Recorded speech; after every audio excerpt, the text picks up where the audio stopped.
Hello everyone, welcome to civil step teaching exam. आज की class में मैं आपको सीएसआर नेट फिजिकल साइंस का एटॉमिक फिजिक्स टॉपिक कराने वाला हूं, जिसमें आपके जो क्वेश्चंस रहते हैं सी पार्ट में इसके क्वेश्चन देखने को मिलते हैं और काफ़ी इंपॉर्टेंट क्वेश्चन होते हैं। 5 मार्क्स का एक क्वेश्चन होता है, ठीक है। तो अच्छा वेटेज रखते हैं तो ये वाले क्वेश्चन आपके लिए बहुत इंपॉर्टेंट हो जाते हैं। आज की क्लास में हम करेंगे एटॉमिक फिजिक्स के क्वेश्चन। चलो शुरू करते हैं अपने पहले क्वेश्चन से। पहला क्वेश्चन क्या है वहाँ पर हमारे पास? For the case J is equal to L plus half, ठीक है। जे को कैसे लिखते हो आप नॉर्मली? अगर आप टोटल एंगुलर मोमेंटम लिखते हो तो किस तरीके से इसको लिखा जाता है? इसको लिखा जाता है J is equal to L plus S. J is equal to L plus S. और यहाँ पे क्या लिखा हुआ है? J is equal to L plus half, मतलब एस की वैल्यू कितनी है यहाँ पे? हाफ। तो J is equal to L plus half आपके पास यहाँ पे लिखा हुआ है। और निकालना क्या हमने क्वेश्चन में? Where J is the total angular momentum the expectation value, हमने यहाँ पे निकालनी है एक्सपेक्टेशन या फिर एवरेज वैल्यू, इसको हम बोल देते हैं S dot J in the nuclear ground state is equal to, ठीक है। तो ये हमने इसमें निकालना है। तो नॉर्मली हमारे पास क्या है यहाँ पे? J is equal to L plus half है। अगर मैं यहाँ पे आपसे बात करूँ तो यहाँ पे क्या चीज़ हम निकाल सकते हैं? यहाँ से अगर एल निकालते हैं, अगर हमने एल निकालना है यहाँ से, तो एल कैसे निकलेगा? एल इज इक्वल टू हमारे पास हो जाएगा यहाँ से जे माइनस हाफ। इतना क्लियर है, ठीक है। तो हम यहाँ से क्या कर सकते हैं? इन दोनों को मल्टीप्लाई करके लिख सकते हैं। अगर मैं यहाँ पे जे माइनस एस एस कर देता हूँ तो ये हमारे पास क्या बनेगा? L is equal to J minus S.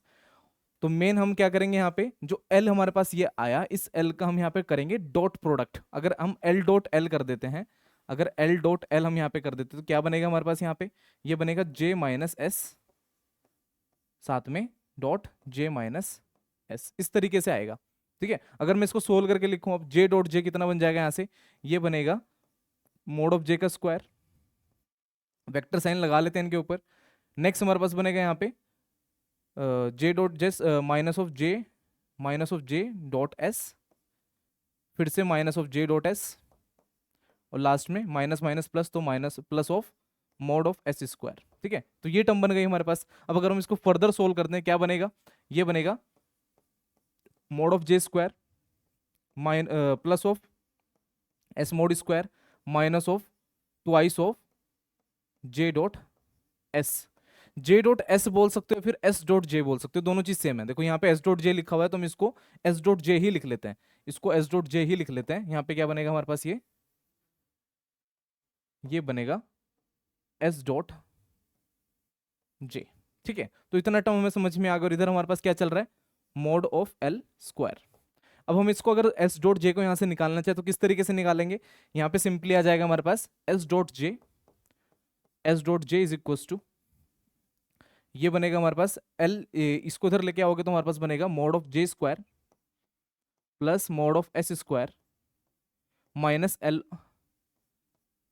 Mode of L square divided by 2। तो ये हमारे पास फाइनल टर्म बनी। जो फाइनल टर्म हमारे पास बनेगी, ये बनेगी S dot J is equal to mod of J square plus mod of S square minus mod of L square divided by 2। अब इस टर्म में हमने क्या चीजें करनी है? देखो, इसके बाद का पार्ट में आपको कुछ इधर कराता हूँ, वेट। इसके बाद हमारे पास लास्ट स्टेप क्या बचा हुआ है यहाँ पे, कि हम यहाँ पे यूज कर लेते हैं जे की वैल्यू, या फिर हमारे पास जो एस की वैल्यू हमारे पास थी। एस स्टार्टिंग में मैंने आपको कितना बताया था? हाफ। जो एस स्टार्टिंग में मैंने आपको बताया था, एस हमारे पास कितना है? हाफ है। तो इसमें वैल्यू सारी पुट करते हैं तो हमारे पास mod of S dot J कितना आएगा? Mod of S dot J will be equal to, सबसे पहले ये, तो इसको हम लिखेंगे J into J plus one, J into J plus one.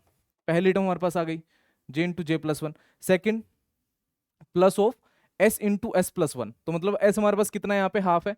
तो हम इसमें लिखेंगे यहाँ पे 1/2 प्लस 3/2, और माइनस ऑफ लास्ट में क्या टर्म है हमारे पास? एल स्क्वायर, ठीक है। अगर मैं यहाँ से एल निकालता हूँ, एल कितना आएगा? जे माइनस हाफ आएगा। एल कितना आएगा? जे माइनस हाफ। तो जे माइनस हाफ इंटू जे माइनस हाफ हम इसको लिख सकते हैं। लास्ट टर्म ये थी, और ये पूरी की पूरी टर्म हमारे पास क्या है? ये है आपकी डिवाइड बाय 2। एक ये भी है ना साथ में, डिवाइड बाय 2। तो हम इसको पूरी टर्म को 2 से डिवाइड भी करेंगे। जब 2 से हम इसको डिवाइड करेंगे तो हमारे पास क्या बनेगा? यहाँ पे इस स्टेप को इधर कर लेते हैं। अगर हम इसको 2 से डिवाइड कर रहे हैं तो हमारे पास क्या बनेगा? वेट वेट वेट वेट, चलो। अब इसमें हम लास्ट स्टेप पे आ गए क्वेश्चन के ना। अब इस टर्म को अगर हम सोल्व करते हैं तो हमारे पास ये क्या है? स्टार्टिंग में ये बन रहा है हमारे पास जे इंटू जे प्लस वन। यहाँ पे आपके पास क्या बनेगा? प्लस ऑफ 3/4, प्लस ऑफ 3/4, और साथ में हमारे पास ये वाली टर्म है, ठीक है। अब ये माइनस में है, ये है हमारे पास minus of J minus half into में जे माइनस हाफ, ये टर्म है। और ये पूरी की पूरी टर्म क्या है, डिवाइड बाय 2। जब इसको कंप्लीट हम सोल्व करेंगे, जब इसको हम पूरा कंप्लीट सोल्व करते हैं, सोल्व करने पे हमारे पास क्या आंसर बनेगा लास्ट में, इसको सोल्व कर लेना, ये बनेगा j+1/2। तो इसका आंसर हमारे पास रहेगा j+1/2। इस तरीके से वाला क्वेश्चन आपने करना था, ठीक है। मतलब आपके जो नेट के जो क्वेश्चंस रहते हैं थोड़े लेंदी आपके पास होते हैं, थोड़े टाइम कंज्यूमिंग होते हैं, पर आपको कंसेप्ट आना चाहिए, ठीक है। इस क्वेश्चन का कंसेप्ट मैंने आपको करा दिया, इसका आंसर बनेगा हमारे पास ऑप्शन नंबर बी। चलो चलते हैं नेक्स्ट क्वेश्चन की तरफ। नेक्स्ट क्वेश्चन क्या है अपने पास, there are 4 electrons in the 3D shell of an isolated atom. 3D shell के अंदर 4 इलेक्ट्रॉन हमारे पास गिवन है। The total magnetic moment of the atom in units of Bohr magneton is, ये हमने बताना है यहाँ पे। टोटल मैग्नेटिक मोमेंट आपने बताना है यहाँ पे, total magnetic moment in units of Bohr magneton. Bohr magneton क्या होता है, म्यू बी से आप पढ़ते हो उसको, म्यू बी, इसको बोला था बोहर मैग्नेटॉन,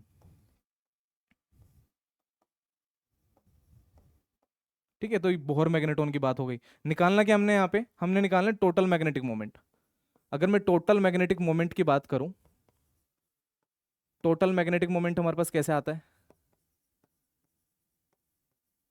ये आता है जी जे म्यू बी बी। इस तरीके से हम टोटल मैग्नेटिक मोमेंट निकालते हैं। यहाँ पे साथ में जे भी आएगा, यहाँ साथ में जे भी आएगा, वेट, यहाँ पे साथ में जे भी आएगा, ठीक है। तो इस तरीके से हम यहाँ पे टोटल मैग्नेटिक मोमेंट निकालते हैं, ठीक है। अब ये टोटल मैग्नेटिक मोमेंट हमने निकालना, तो इसके लिए हम यहाँ पे जे को निकालेंगे। जे निकालने के लिए हम क्या यहाँ पे यूज करेंगे, 3D ऑर्बिटल आपको गिवन है, तो 3D में कितने बॉक्सेस हमारे पास बनते हैं, 1 2 3 4 और 5, ठीक है। और कितनी फिलिंग है यहाँ पे, 3D शेल के अंदर कितने आपके इलेक्ट्रॉन फिल थे, 4 इलेक्ट्रॉन थे। तो यहाँ पे हमारे पास ये 1 2 3 4 कुछ इस तरीके से आएगा यहाँ पे। और यहाँ पे हमारे पास अगर ml वैल्यूज की बात करो, -2 -1 0 +1 +2। अगर ms वैल्यूज की बात करें, हाफ हाफ, सभी के अंदर हाफ आती है, ठीक है। और यहाँ पे कुछ नहीं है, यहाँ पे अगर कोई भी हमारे पास नहीं है तो इसके लिए हम यहाँ पे कोई स्पिन नहीं लिखेंगे, ठीक है। इन सब के लिए हाफ हाफ स्पिन आ गई। अब हम यहाँ पे लिखेंगे समीशन ऑफ ml। जब समीशन ऑफ ml करते हैं तो हमारे पास यहाँ पे -2 -1 और +1, ये कैंसिल आउट हो गए। तो कितना बचा यहाँ पे, -2। तो L की वैल्यू कितनी आ गई हमारे पास, L की वैल्यू हमारे पास -2, ठीक है। बिल्कुल सिंपल चल रहा है। नेक्स्ट हमारे पास यहाँ पे MS, तो टोटल अगर आप यहाँ पे S वैल्यू निकालना तो आपने समीशन ऑफ MS करना है। तो यहाँ पे कितना आएगा, half plus half plus half and plus half, सभी को ऐड करोगे कितना आएगा, सिंपली 2 आएगा। तो S की वैल्यू कितनी हो गई हमारे पास, 2। निकालना क्या हमने, इसके अकॉर्डिंग ये J निकालना है हमने, ये J फाइंड आउट करना है। J के साथ ही हमारे पास यहाँ पे क्वेश्चन पूरा हो जाएगा, ठीक है। तो J वैल्यू अगर निकालनी है यहाँ से, तो S की वैल्यू 2 है और L की वैल्यू -2 है। तो J कितना निकलेगा यहाँ से, J is equal to L plus S, तो मतलब -2 + 2, तो इसको ऐड करोगे कितना आएगा, 0। तो J की वैल्यू अगर 0 है, अगर J की वैल्यू हमारे पास 0 है तो क्या हो जाएगा आंसर, अगर यहाँ पे आप J को 0 पुट करते हो तो टोटल मैग्नेटिक मोमेंट क्या हो जाएगा, 0। तो इसका आंसर क्या बनेगा आपका, option number A, that is 0, ठीक है। हो गया क्वेश्चन, कितना टाइम लगा, बहुत ही कम टाइम में क्वेश्चन हो गया, ठीक है। मैक्सिमम लोगों को कंफ्यूजन रहती है कि हमने मैग्नेटिक मोमेंट निकालना कैसे है, तो उसके लिए मतलब ये प्रोसेस आपने फॉलो करना पड़ेगा, ठीक है। चलो नेक्स्ट क्वेश्चन पे चलते हैं। Positronium is an atom made of an electron and positron. जो आपके पास पॉजिट्रोनियम एटम होता है, जो पॉजिट्रोनियम एटम होता है किस किस से बना होता है, जो पॉजिट्रोनियम बना होता है ये हमारे पास बना होता है इलेक्ट्रॉन से और पॉजिट्रॉन से। इतना हमें समझ में आ गया पहली चीज। Given that the Bohr radius for the ground state of the hydrogen atom is atom to be 0.53 angstrom. जो आपके पास यहाँ पे ग्राउंड स्टेट के लिए हाइड्रोजन के लिए जो रेडियस होती है हाइड्रोजन एटम में, कितनी होती है, 0.53 एंगस्ट्रॉम, जिसको बोहर्स रेडियस भी बोला जाता है, ठीक है। इतना हमें समझ में आ गया। नेक्स्ट क्वेश्चन में क्या पूछा है, the Bohr radius for the ground state of positronium. Positronium के लिए आपने ग्राउंड स्टेट निकालनी है। सबसे पहले आपको एक रिलेशन देखना पड़ेगा। यहाँ पे जो रेडियस होती है वो होती है inversely proportional to the reduce mass, क्योंकि यहाँ पे दो चीज हैं, आपके पास पॉजिट्रोनियम भी है और आपके पास यहाँ पे हाइड्रोजन भी है, तो आपको यहाँ पे रिड्यूस मास का कंसेप्ट लेके आना पड़ेगा, ठीक है। रिड्यूस मास का फॉर्मूला अगर मैं आपको बताऊं, ये होता है mu is equals to m1m2 divided by m1 plus m2। अब इसके लिए हमें करना क्या पड़ेगा, अब रिड्यूस मास आपको पॉजिट्रोनियम के लिए भी निकालना है और आपने यहाँ पे हाइड्रोजन के लिए भी निकालना है, ठीक है। अगर मैं हाइड्रोजन के लिए निकालता हूँ पहले, अगर मैं यहाँ पे म्यू ऑफ h निकालता हूँ, मतलब एक तरह से reduce mass for hydrogen, reduce mass for hydrogen अगर हम निकाल रहे हैं तो उसमें क्या आएगा सबसे पहले, mu H is equal to, sorry, mu H is equal to, mu H is equal to हमारे पास यहाँ पे बनेगा mass of proton plus, sorry, into mass of electron divided by mass of proton plus mass of electron. Hydrogen के case में electron और proton ही होता है, तो इसके लिए हम इसके लिए mass of proton into mass of electron, जैसे m1 m2 करेंगे तो यहाँ पे m1 हमारे पास क्या रहेगा, मास ऑफ प्रोटॉन, m2 क्या रहेगा, मास ऑफ इलेक्ट्रॉन। ठीक है, सिंपल सी चीज है। और हमें एक रिलेशन पता है, रिलेशन क्या है कि हमारे पास जो मास ऑफ प्रोटॉन होता है ये 1836 टाइम मास ऑफ इलेक्ट्रॉन होता है, तो ये रिलेशन हमने यहाँ पे पुट करना है। तो यहाँ पे क्या आएगा, ये आएगा 1836 times of mass of electron into में mass of electron divided by, नीचे अगर ऐड करोगे तो हमारे पास बनेगा 1837 टाइम्स मास ऑफ इलेक्ट्रॉन, क्योंकि आप ऐड कर दोगे मास of proton mass of electron को, जब ऐड करोगे तो 1837 आएगा। अब इससे ये वैल्यू कट गई। नेक्स्ट हमारे पास क्या बचा, ये तो अप्रोक्सीमेटली इक्वल 1 के इक्वल होगा, तो हमारे पास क्या बचा यहाँ पे, अगर मैं इसको अप्रोक्स करके भी लिखूं तो यहाँ पे मास ऑफ इलेक्ट्रॉन के इक्वल आएगा ये। ठीक है, नेक्स्ट स्टेप है हमारे पास यहाँ पे reduce mass of positronium. Positronium का रिड्यूस मास निकालना है अब हमने। पॉजिट्रोनियम के केस में हमारे पास क्या क्या चीज थी, एक तो इलेक्ट्रॉन होता है, एक प्रोटॉन होता है। ठीक है, सॉरी, एक इलेक्ट्रॉन एक पॉजिट्रॉन। अब यहाँ पे हमने रिड्यूस मास निकालना है किसके लिए, पॉजिट्रोनियम के लिए। तो यहाँ पे हमारे पास आएगा मास ऑफ इलेक्ट्रॉन इनटू में, यहाँ पे आएगा इनटू में mass of positron divide by mass of electron plus mass of positron. ठीक है, इस तरीके से आएगा। नेक्स्ट स्टेप देखेंगे, और हमारे पास क्या होता है, जो ये दोनों चीज होती हैं दोनों हमारे पास इक्वल होती है, mass of electron is equal to mass of positron. Sign में चेंज होते हैं, मास में सेम होता है। ठीक है, अगर मास में सेम है तो हम इसको क्या लिख सकते हैं, दोनों को सेम लिख सकते हैं। तो यहाँ पे हमारे पास मास ऑफ इलेक्ट्रॉन का square divided by 2 mass of electron, तो कितना आ जाएगा यहाँ से me/2। तो हमारा हाफ क्वेश्चन हो चुका है। ठीक है, मतलब थोड़े लेंदी क्वेश्चन तो आते ही हैं नेट में, तो हमारे पास ये हाफ क्वेश्चन हो चुका है। अब हाफ पार्ट करते हैं इसका। ठीक है, तो मेन चीज हमारे पास क्या थी यहाँ पे, अगर मैं मेन चीज आपको बताऊं, एक तो ये वाला पार्ट me/2 जो हमने निकाल लिया है, सिमिलर वे में हमारे पास जो इधर वाला पार्ट है ये भी काम का है। ये दोनों स्टेप यूज होने हैं लास्ट में। अब जब सबसे पहले जो मैंने आपको स्टेप बताया था वो वाला स्टेप भी आपका यूज होएगा। अब ध्यान से अगर आप देखो तो क्वेश्चन में क्या बचा, कुछ भी नहीं बचा, बिल्कुल सिंपल सा हो गया क्वेश्चन। अब बिल्कुल सिंपल क्वेश्चन हो गया। चलो नेक्स्ट स्टेप है हमारे पास यहाँ पे, अगर हमने रेडियस निकालनी है पॉजिट्रोनियम की divided by radius of hydrogen, और ये हमें पता है कि इनवर्सली प्रोपोर्शनल होते हैं। अगर इनवर्सली है तो यहाँ पे हमारे पास क्या आएगा, mu of H divide by mu of P. और हमने निकालनी रेडियस ऑफ पॉजिट्रोनियम, तो हमारे पास क्या लिखेंगे, mu H divided by mu of P into में हमारे पास क्या आएगा, radius of hydrogen. Mu of H कितना था, म्यू ऑफ एच अगर हमने देखा था, निकाला था स्टार्टिंग में, कितना आया था, मास ऑफ इलेक्ट्रॉन के इक्वल, तो ये हमारे पास रहेगा सिंपली me।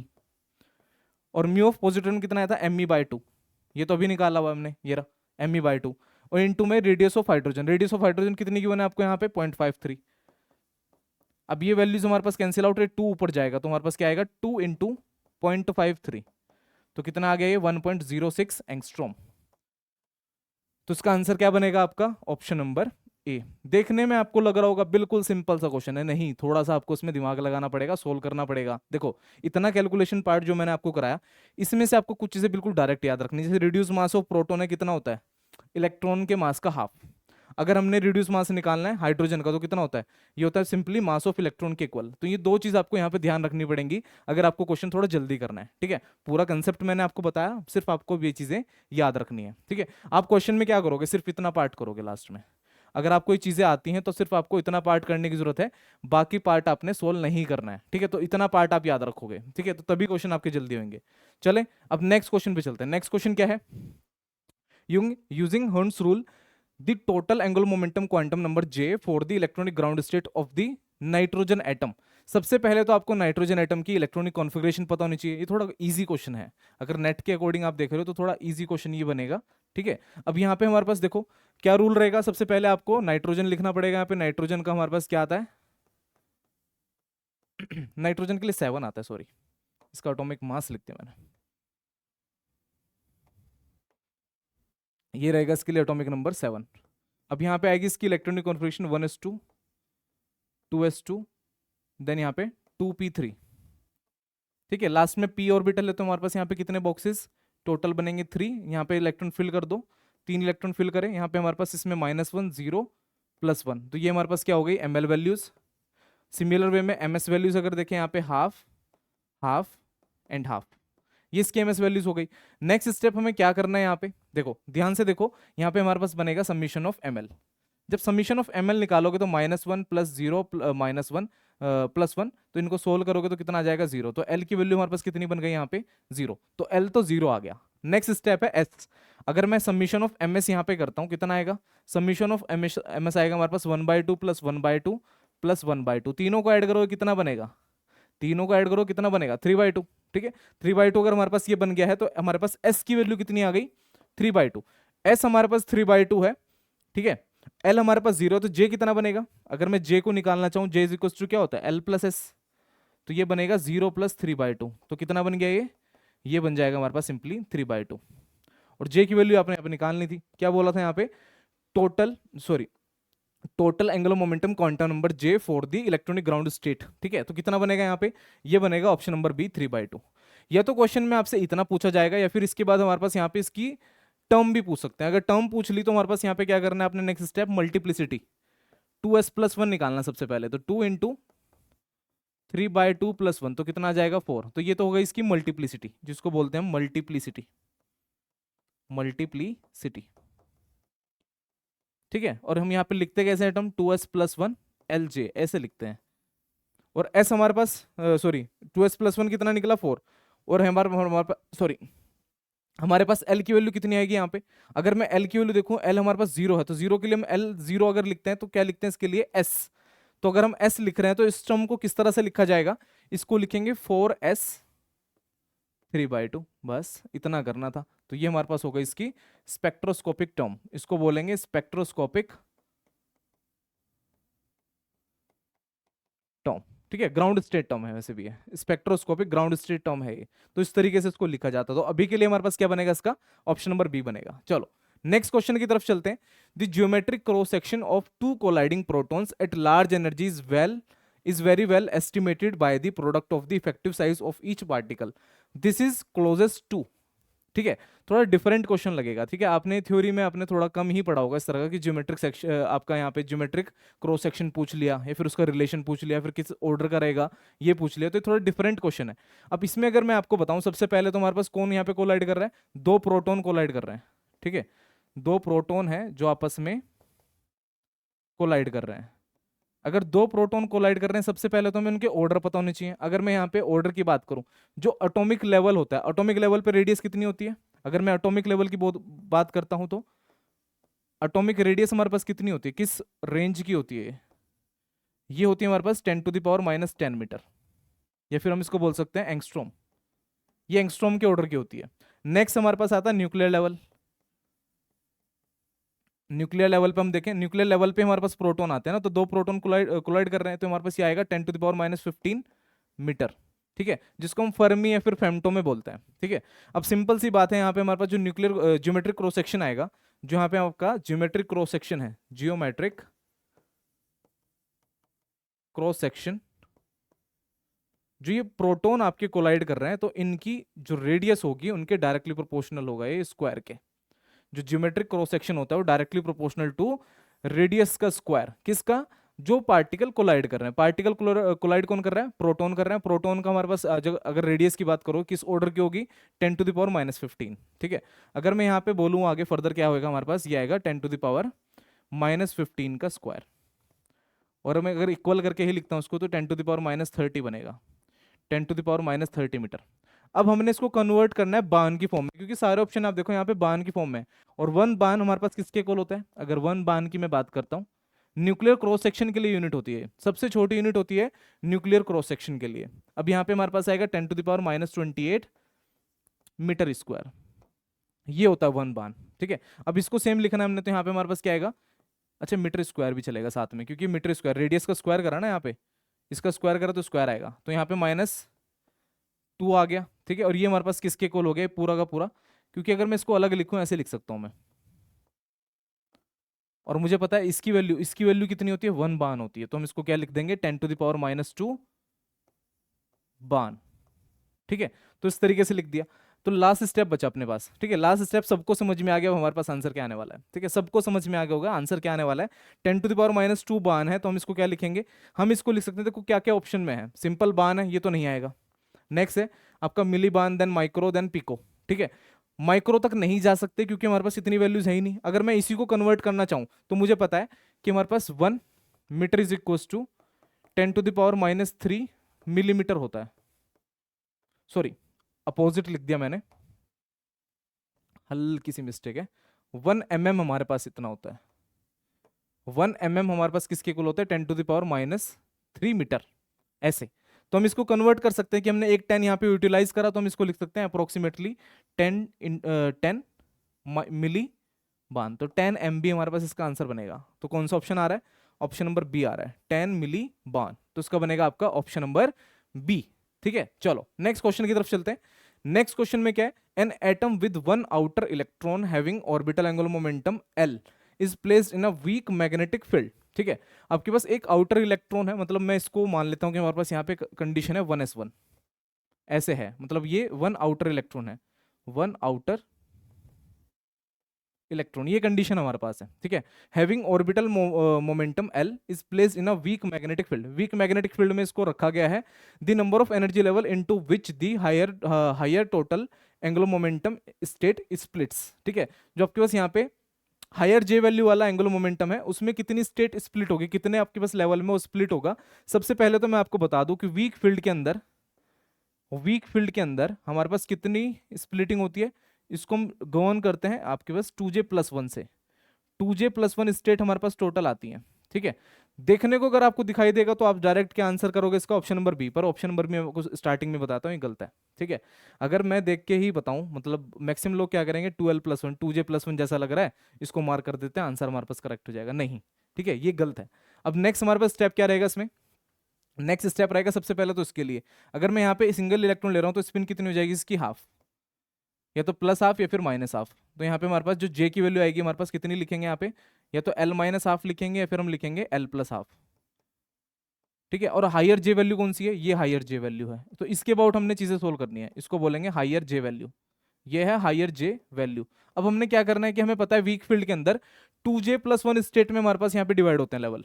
अगर मैं बोलूँ वीक फील्ड के अंदर 2J+1 स्टेट में यहाँ पे डिवाइड होते हैं, तो हमारे पास यहाँ पे इसी का यूज करना है, बट इसमें जे की वैल्यू क्या यूज करनी है, हाई वाली, ये। तो सिंपली क्या आएगा यहाँ पे, ये आएगा 2J+1 इज इक्वल टू 2। अब जे की वैल्यू कितनी यूज करनी है हमने, L+हाफ, यहाँ पे आएगा L+हाफ और प्लस में साथ में 1। तो हम इसको सोल्व करेंगे तो 2L+1 और +1 कितना आ जाएगा यहाँ से, 2L+2। और यही हमारे पास आंसर है, यही हमारे पास आंसर है। तो total number of energy levels into which the higher total angular momentum state splits. ये तो हायर के लिए था, अगर लोअर के लिए यहाँ पे पूछते तो हमने यहाँ पे क्या यूज करना था, L-हाफ, हायर के लिए L+2, लोअर के लिए L-हाफ, ऐसे। तो यहाँ पे आपका बनेगा ऑप्शन नंबर ए, 2L+2। तो 2L+2 आपका यहाँ पे आंसर रहने वाला है। चलते हैं नेक्स्ट क्वेश्चन की तरफ, ठीक है। नेक्स्ट क्वेश्चन में क्या है, the degeneracy of an excited state of nitrogen atom having electronic configuration 1s2 2s2 2p2 3d1, ठीक है। तो यहाँ पे आपके पास इसकी ना एक्साइटेड स्टेट की है। जो पहले मैंने आपको नाइट्रोजन के लिए क्वेश्चन कराया था वो ग्राउंड स्टेट के लिए था, ये हमारे पास एक्साइटेड स्टेट के लिए है। यहाँ पे दो स्टेट है, 2p2 भी है 3d1 भी है। तो इसके अबाउट हमने यहाँ पे डीजेनरेसी निकालनी है टोटल। सबसे पहले अगर मैं बताऊं, यहाँ पे दो टर्म बन रही है, एक बन रही है 2p2 और एक बन रही है यहाँ पे 3d1।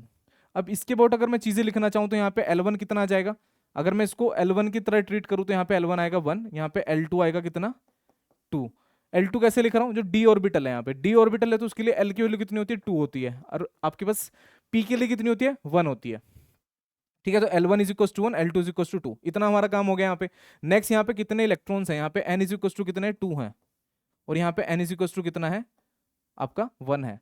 इसके लिए डीजनरेसी मान लेते हैं कि D1 डीजनरेसी है और ये हमारे पास कितनी है, ये D2 डीजनरेसी है। तो दोनों को अलग अलग निकालोगे, फिर बाद में हमने फाइनल क्या करना है, D is equal to D1 into D2, इतना हमने पार्ट बाद में करना है। तो मैं आपको डीजनरेसी का फॉर्मूला बताता हूँ। यहाँ पे डीजनरेसी का फॉर्मूला जो हमारे पास आता है, तो ये हमारे पास आएगा D is equal to 4L+2 factorial divided by 4L+2 minus n factorial. साथ में n फैक्टोरियल। तो ये फॉर्मूला हमने निकालना है, ठीक है। अब इस फॉर्मूले के अकॉर्डिंग हमने पहले निकालना है d1। d1 अगर हम सोल्व करते हैं, d1 कितना आएगा, ये आएगा 4, l की वैल्यू कितनी है 1, तो 4 इंटू 1 प्लस 2 फैक्टोरियल। तो ये बना ऊपर, नीचे हमारे पास कितना बनेगा यहाँ पे, ये बनेगा 6 फैक्टोरियल माइनस n। n कितना है यहाँ पे, n की वैल्यू है 2, तो यहाँ पे बनेगा 4 फैक्टोरियल और साथ में 2 फैक्टोरियल। तो ये हमारे पास बन गया 6 factorial divided bye 4 factorial into 2 factorial. इतना समझ में आ रहा है, इजी क्वेश्चन है बिल्कुल। चलो हलवा है। Next 6 into 5 into 4 factorial divided bye 4 factorial into में 2 फैक्टोरियल, ठीक है। इतना भी समझ में आ रहा है। चलो अब यहाँ पे इसको कट कर दो, 4 फैक्टोरियल से 4 फैक्टोरियल गया, यहाँ पे क्या बचा 2 है, तो 2 से कट करोगे कितना बनेगा यहाँ पे, ये बनेगा 3 इंटू 5, तो कितना बन गया, ये 15 बन गया। तो इसके अकॉर्डिंग हमारे पास कितना है, d1 डीजनरेसी हमारे पास आई है 15। अब हमने निकालना है d2, d2 निकालना है इसके अकॉर्डिंग। इसके अकॉर्डिंग अगर d2 निकालते हैं कितना आएगा, d2 इज इक्वल टू आएगा हमारे पास सबसे पहले 4 इंटू 1, सॉरी 4 इंटू 2, तो 8 प्लस 2। अगर मैं यहाँ पे l की वैल्यू देखो कितनी है 2 है, तो 4 इंटू 2 प्लस 2, तो कितना आ गया यहाँ पे हमारे पास 10। तो ऊपर बनेगा 10 फैक्टोरियल, नीचे कितना बनेगा, यहाँ पे हमारे पास 10 है, 10 माइनस 1 तो 9 फैक्टोरियल और साथ में आपके पास फिर से 1 फैक्टोरियल। तो हम इसको सोल्व करेंगे 10 into 9 factorial divided bye 9 factorial into में 1 फैक्टोरियल जो कि 1 ही होता है। इसको कट करोगे कितना आएगा, 10 आएगा, ठीक है। अब d1 हमारे पास आ गया, d2 हमारे पास आ गया, एंड काम बचा हुआ है d वाला। तो d कितना बनेगा यहाँ पे, ये बनेगा 15 इंटू 10, तो कितना आ गया डी जनरेसी, ये आ गया 150। तो 150 option number D is the answer, ठीक है। तो क्वेश्चन कैसा लगा, इजी हो गया। तो ऐसे ही आपने क्वेश्चन को करना है। चलो नेक्स्ट क्वेश्चन करते हैं। नेक्स्ट है the number of spectral lines allowed in the spectrum from for the 3 2D से 3 2P। ये हमारे पास यहाँ पे ट्रांजिशन लेवल है। सबसे पहले तो हमने इसको स्प्लिटेड फॉर्म में लिखना पड़ेगा, जैसे 2D है या फिर हमारे पास 2P है, इनको स्प्लिटेड लेवल्स में लिखना पड़ेगा। तो हमारे पास जो D के लिए आता है, अगर मैं 2D की बात करूं, उसके लिए स्प्लिटेड लेवल हमारे पास 2 बनेंगे। सिर्फ S हमारे पास स्प्लिट नहीं होता, बाकी सारे लेवल हमारे पास स्प्लिट होते हैं। अब यहाँ पे बनेगा 2D 5/2 और ये बनेगा 2D 3/2। तो जो हमारे पास d ऑर्बिटल होती है वो 3/2 और 5/2 में स्प्लिट होती है। नेक्स्ट हमारे पास बनेगा 2p के लिए। 2p के लिए अगर मैं यहाँ पे लिखूं तो 2p के लिए हमारे पास बनेंगे 2 लेवल, उसी तरीके से ये बनेगा 2p 3/2 और ये बनेगा 2p 1/2। अब हमने यहाँ पे सिलेक्शन रूल लगा के क्या करना है, इनका बेसिकली ट्रांजिशन। तो 5/2 से 3/2 हमारे पास एक ट्रांजिशन, 3/2 से 3/2 एक ट्रांजिशन और एक 3/2 से 1/2 एक ट्रांजिशन। तो ये सिर्फ 3 ट्रांजिशन यहाँ पे पॉसिबल है। अगर 3 ट्रांजिशन हमारे पास यहाँ पे पॉसिबल है तो इसका आंसर क्या हो जाएगा, ऑप्शन नंबर 3। बस इतना आपने करना है, ठीक है। तो इसका हमारे पास ट्रांजिशन अगर 3 ही पॉसिबल है तो इसका आंसर क्या रहेगा, ऑप्शन नंबर 3। अगर सिलेक्शन रूल भी आप देखो यहाँ पे हमारे पास, तो यहाँ पे डेल्टा एल में हमारे पास क्या आएगा, सिलेक्शन रूल आएगा +-1। देन हमारे पास यहाँ पे डेल्टा जे में अगर आप सिलेक्शन रूल देखो तो 0, +-1, और अगर डेल्टा एस में आप सिलेक्शन रूल देखो तो 0। तो ये इसका सिलेक्शन रूल है, ये इसके हैं सिलेक्शन रूल। तो ये सिलेक्शन रूल भी आपने साथ में याद रखना है, ठीक है। सिलेक्शन रूल भी आपने याद रखना है क्योंकि एटॉमिक में सिलेक्शन रूल हर एक जितने भी मेथड आप करते हो सभी में हमारे पास सिलेक्शन रूल आता ही आता है, ठीक है। बात तक आता है, मोलिकुलर में भी आता है, एटॉमिक में भी आता है, मोलिकुलर में भी आता है। नेक्स्ट करते हैं। नेक्स्ट क्वेश्चन है, which of the following statement is not correct. इनमें से आपने एक स्टेटमेंट ऐसी बतानी है जो करेक्ट नहीं है, ठीक है। ध्यान से क्वेश्चन पढ़ना, जब भी आप एग्जाम देते हो तब भी आप ध्यान से कि करेक्ट और नॉट करेक्ट में गलतियां कर देते हैं अक्सर, ठीक है। वो गलती नहीं करनी है। अब सबसे पहले देखो सारे ऑप्शन एक बार देख लो, सभी में आपको ड्यूट्रॉन दिख रहा है, ये ड्यूट्रॉन, ये ड्यूट्रॉन, यहाँ पे भी हमारे पास ड्यूट्रॉन है।